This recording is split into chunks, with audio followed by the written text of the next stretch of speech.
The one and only Botticelli. Botticelli and Raphael, shirts and trousers. வீட்டை விட்டு புறக்கணிச்சு வெளியே வந்துடும். இங்க போறதுன்னு தெரியாம நாங்க வாடகைக்கு போய் கேட்டோம்னா திருநங்கைனால வீடு தர மாட்டாங்க. நாங்களும் ஒவ்வொரு இடமும் கம்பெனி எல்லாம் நம்ம ஏறி தான் ஏறோம். பார்த்தாவே ஒரு மாதிரி பாக்குறாங்க. மேலும் கீழே என்ன பார்த்துட்டு நீயே ஒரு மாதிரி இருக்கிற, உனக்கு ஒரு வேலை கொடுத்தா வேற மாதிரி ஆயிடும் அப்படின்ற மாதிரிலாம் பேசுறாங்க. அது ரொம்ப மனசு கஷ்டமா இருக்கு. போறவங்க வரவங்க அப்படியே ஒரு மாதிரியா பேசுறாங்க, வாடா போடா அப்படின்னு ஒரு மாதிரியா பேசுறாங்க.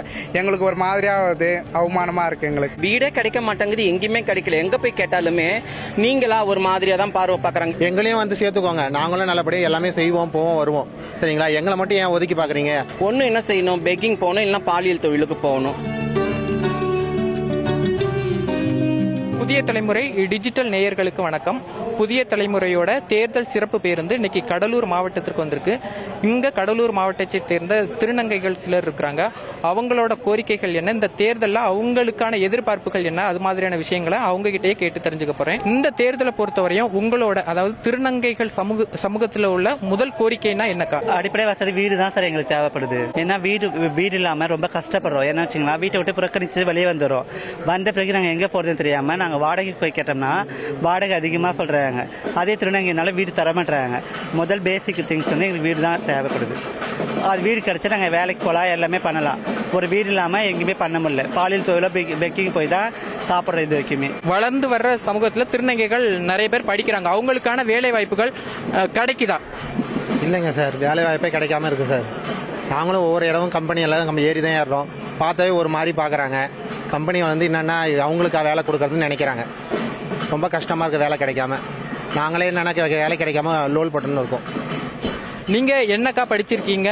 உங்களோட படிப்பு எதுவும் தடைப்பட காரணமா இருந்துச்சா, நீங்க திருநங்கை அப்படிங்கறதுனால? என் பேர் ஐஷாலி. வணக்கம் சார். நான் 10th வரைக்கும் படிச்சிருக்கேன். வேலை வாய்ப்புலாம் எதுவும் கிடைக்கல. வீடு கேட்டா உங்களுக்கா வீடு தரணும், வீடுலாம் தர முடியாது, வீடு கொடுத்தா 10,000 11,000 கொடுங்க, வாடகை கொடுங்க அப்படின்னு போறவங்க வரவங்க அப்படியே ஒரு மாதிரியா பேசுறாங்க, வாடா போடா அப்படின்னு ஒரு மாதிரியா பேசுறாங்க.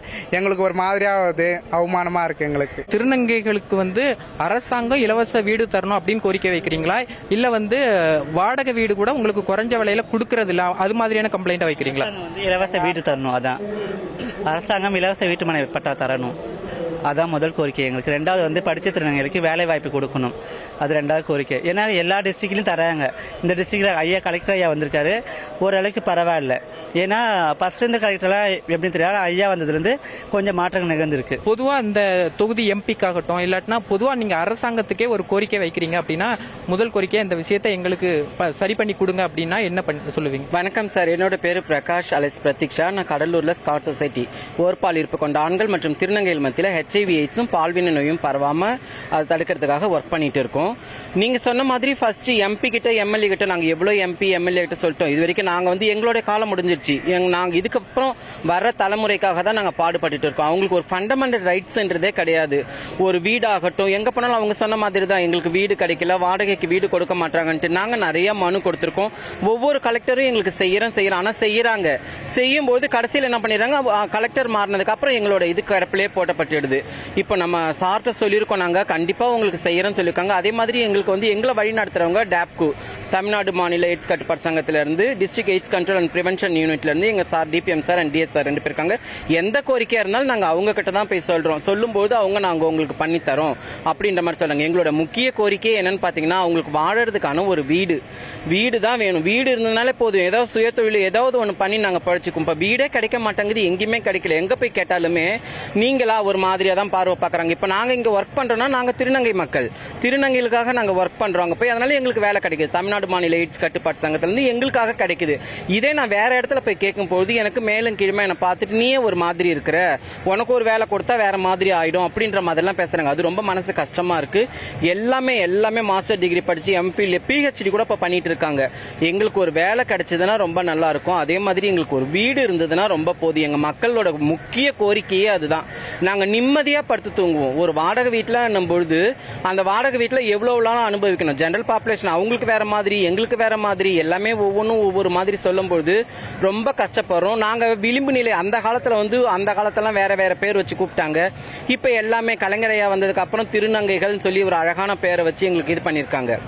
அப்படியே பண்ணாலும் நிறைய பேர் மாற்றம் நிறைய வந்துருச்சு. ஆனால் எங்களுக்கு அரசாங்கத்துக்கிட்ட இருந்து கொஞ்சம் மாற்றங்கள்லாம் எங்களுக்கு நிறைய வந்ததுன்னா ரொம்ப சந்தோஷமா இருக்கும். ஆண் பெண் மாதிரியே 3ஆம் பாலினத்தவரும் சரிசமமாக நடத்தினாங்கன்னா ரொம்ப நல்லா இருக்கும்ன்றது என்னுடைய கோரிக்கைங்க சார். கல்விகளில் வேலை வாய்ப்பில் வந்து உங்களுக்கு பெரிய அளவு முக்கியத்துவம் கொடுக்கல, புறக்கணிக்கப்பட்டீங்க அப்படின்னு ஒரு குற்றச்சாட்டு வைக்கிறீங்க. அரசியலில் உங்களுக்கான முக்கியத்துவம் இருக்காக்கா? அரசியலில் முக்கியத்துவம் வாய்ப்பு கிடைச்சா நாங்கள் நல்லபடியாக செய்வோம். நாங்களும் மக்களுக்கு செய்யணும்னு தான் ஆசைப்படுறோம். ஆசைப்படாமலாம் இல்லை. 4 பேருக்கு நல்லபடியாக உதவணும், 4 பேருக்கு எல்லாருக்கும் கல்விக்கு வந்து எல்லாருக்கும் கொடுக்கணும், உணவு கொடுக்கணும், உடை கொடுக்கணும், எல்லாருமே நாம் வந்து ஆசைப்படுறோம். அந்த மாதிரி எங்களுக்கும் ஒரு வாய்ப்பு கொடுத்தோன்னா நாங்கள் நல்லபடியாக வந்து மக்களை நல்லபடியாக கொண்டு வருவோம். அப்புறம் வந்து என்னென்னா உணவு வந்து நிறைய பேருக்கு கிடைக்காம இருக்குது. நிறைய பேர் வந்து என்னென்னா ரோட்டில் எல்லாம் உணவு இல்லாமல் இருக்காங்க, உடை இல்லாமல் இருக்காங்க, படிப்பு இல்லாமல் இருக்காங்க. அவங்க நல்லபடியாக நம்ம வந்து என்னென்னா எல்லாத்தையும் வாய்ப்பு தருவோம். எங்களுக்கு வாய்ப்பு கிடைச்சா நல்லபடியாக நாங்கள் எல்லாமே செய்வோம். பொதுவாக அந்த அரசியல் கட்சிகள் வந்து திருநங்கை வேட்பாளர்களை பெருசாக நிறுத்துவதில்லை. அவங்களுக்கு நீங்கள் வைக்கிற கோரிக்கைன்னா என்ன? எங்களையும் வந்து சேர்த்துக்கோங்க. நாங்களும் நல்லபடியாக எல்லாமே செய்வோம், போவோம், வருவோம். சரிங்களா? எங்களை மட்டும் ஏன் ஒதுக்கி பார்க்குறீங்க? மக்கள் தான் எங்களை எல்லாருமே ஒதுக்கி பார்க்குறாங்கன்னா நீங்களும் இருக்கிறவங்களும் நீங்கள் ஒதுக்கி பார்த்தீங்கன்னா நாங்கள் எங்கே தான் போகிறது?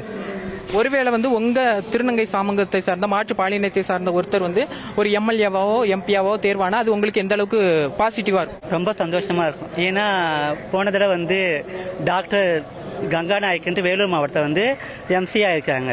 அவங்க வந்து நல்ல ஓட்டு பதிவு எடுத்து அந்த ஏரியாவில் ஒரு நல்ல நிகழ்வு கொடுத்துருக்காங்க. திருநங்கை சமுதாயத்தில் உள்ள பெண்களுக்கு வந்து முழு பாதுகாப்பு இருக்குதா? முழு பாதுகாப்பு இருக்குன்னு என்னால் சொல்ல முடியாதுங்க சார். ஏன்னு பார்த்தீங்கன்னா என் திருநங்கை மக்கள் எல்லாருமே படிச்சிருக்காங்க, வேலை வாய்ப்பு இல்லைன்றதுக்காக அன்றாட ஒரு தேவை, எனக்கு உணவு வேணும், உடை வேணும்னு சொல்லிட்டு என்ன செய்வாங்க, எல்லாருக்குமே அவங்கவுங்க வீட்டில் எல்லாமே சமைச்சு போடுவாங்க, எல்லாம் செய்வாங்க. ஆனால் இவங்களுக்கு நாங்கள் போனால் மட்டும்தான் எல்லாம் சமையல். ஒன்று என்ன செய்யணும், பெக்கிங் போகணும், இல்லைன்னா பாலியல் தொழிலுக்கு போகணும். அப்போ பாலியல் தொழிலுக்கு போகும்போது மக்கள் எல்லாருமே என்ன செய்கிறாங்க, போலீஸ் வந்து அவங்க வேலை செய்கிறாங்க. ஆனால் எங்களுக்கும் ஒரு வயிறுன்னு ஒன்று இருக்குது இல்லையா? அப்போ நாங்கள் எப்படி சாப்பிட்றது? அந்த பாலியல் தொழில் செய்யும்போது நான் ஒரு திருநங்கையா ஒரு பெண், நான் வந்து ஒரு ஆண் கிடையாது, நான் ஒரு பெண்ணா அடையாளப்படுத்திக்கிறேன். நான் ஒரு பெண்ணுன்னு தான் சொல்லி போய் நான் ஒரு இதுக்கு நிக்கிறேன்னா என்ன வாடான்றது போடான்றது ரொம்ப அவமானப்படுத்துது. அப்படியே ஸ்ட்ரெஸ் ஆயிடுது. நாம ஏன் இப்படி இருக்கிறோம், நாம ஏன் இப்படி ஆனோம் அப்படின்றது. அது வந்து சென்சிட்டைசேஷன் எவ்வளவு கொடுத்தாலும் அது வந்து மறுபடியும் அந்த வந்து இதே ஒரு பேச்சு தான். எங்களுக்கு என்னன்னு கேட்டீங்கன்னா வாடா போடா, உனக்கு என்னடா, எதுக்குடா நீ புடவை கட்டினு வந்திருக்க, அப்படி இப்படின்னு ரொம்ப பேசுறாங்க. அது ரொம்ப அதிக அளவுல எங்க ஆபீஸ்க்கு வந்து சொல்றதும் சரி, நாங்க அதிகமா இந்த மாதிரி ஸ்டிக்மா டிஸ்கிரிமினேஷன் இருக்குன்னு சொல்லி நாங்க போய் அங்க சொல்றதும் சரி, எங்க டாப்குள்ள சொல்றது, எங்க டிஎஸ் கிட்ட எல்லாத்தையுமே சொன்னா நம்ம பார்க்கலாம்ப்பா, அட்வொகேசி வைக்கலாம் அப்படின்னு சொல்லி எங்களுக்கு சொல்லியிருக்காங்க. அதே மாதிரி போலீஸ் மத்தியில திருநங்கைகளுக்கு கொஞ்சம் செய்யறாங்க. எல்லா போலீஸும் நான் சொல்ல மாட்டேன், சில பேர் ரொம்ப ஒரு மாதிரி பேசுறது மனசுக்கு ரொம்ப கஷ்டமா இருக்கு. மற்றபடி எல்லாமே நல்லா இருக்கு. கடலூர் மாவட்டத்தை பொறுத்த வரைக்கும் நம்ம அருண் தம்புராஜ் ஐஏஎஸ் அவர்கள் வந்ததுக்கு அப்புறமா எங்களை வந்து ரொம்ப ஒரு அவ்வளோ அரவணைப்பாவும் அன்பாவும் பார்த்தோன்னே எங்க பார்த்தாலுமே கரெக்டா கூட்டு அவ்வளோ அழகா நல்லா பேசுறாங்க. எங்களுக்கு அதே மாதிரி நான் சொன்ன இந்த கோரிக்கைகளை மட்டும் எங்களுக்கு செஞ்சு கொடுத்துட்டாங்கன்னா என்னைக்குமே நாங்கள் அவங்களுக்கு கடமைப்பட்டவங்களா இருப்போம். நிறைய பேர் சொன்ன குற்றச்சாட்டு அப்படின்னு பாத்தீங்கன்னா இந்த சமூகத்தால கேலி கிண்டலுக்கு ஆளாக்கப்படுறோம் அப்படின்னு சொல்றீங்க. பள்ளிகள்ல இது சம்பந்தமான விழிப்புணர்வு வந்து தேவையா எப்படி? ஆமாம், ஸ்கூல் காலேஜ் எல்லா இடத்துலையும் வந்து ஸ்கூல் பசங்களே பார்த்தா ஸ்டூடெண்ட்டே. நான் வந்து காலேஜ் படித்தேன், சீமுக்லூர் ஆர்ட்ஸ் காலேஜில் பிகாம் பண்ணேன். அப்போ வந்து நிறைய ஸ்ட்ரகிள்ஸ் ஸ்டூடெண்ட்ஸ்குள்ளேயே. ஒரு டிரான்ஸ்னா ஒரு நார்மலாக கேர்ள் பாய் போனால் எதுவும் கண்டுக்க மாட்டாங்க, அவங்க ஏதோ காலேஜ் போகிறாங்கன்னு விட்டுருவாங்க. இதே ஒரு டிரான்ஸ் கம்யூனிட்டி அப்படின்னு ஒரு ஐடி மாட்டிட்டு போனாலே அங்கே பாரு திருநங்கை போகிறாங்க, அங்கே பாரு டிரான்ஸ் போகிறாங்க, அந்த மாதிரி ஒரு கேலி கிண்டல் நிறைய இருக்குது. கடலூர் மாவட்டத்தை சேர்ந்த திருநங்கைகள் சிலர் நம்ம பேசும்போது அவங்க சொன்ன முக்கிய கோரிக்கை என்னன்னா, எங்களுக்கு வந்து ஒரு இலவச வீடு வேணும் அப்படிங்கிற ஒரு கோரிக்கை வச்சாங்க. இது மட்டும் இல்லாம நிறைய கேலி கிண்டலுக்கு உள்ளாக்கப்படுறோம். அதனால வந்து பள்ளிகள்லயே எங்க குறித்த, அதாவது திருநங்கைகள் சமூகம் குறித்த ஒரு அவேர்னஸ் வந்து வரும் தலைமுறையினர் மத்தியில வந்து உருவாக்க வேண்டும் அப்படிங்கிற ஒரு கோரிக்கை வச்சாங்க. இது தவிரவும் ஒரு சில கோரிக்கைகள் வச்சாங்க. புதிய தலைமுறைக்காக ராசு. பார்ட்டி வேர்னாலும் ஐ ப்ரிஃபர் போட்டிசலி.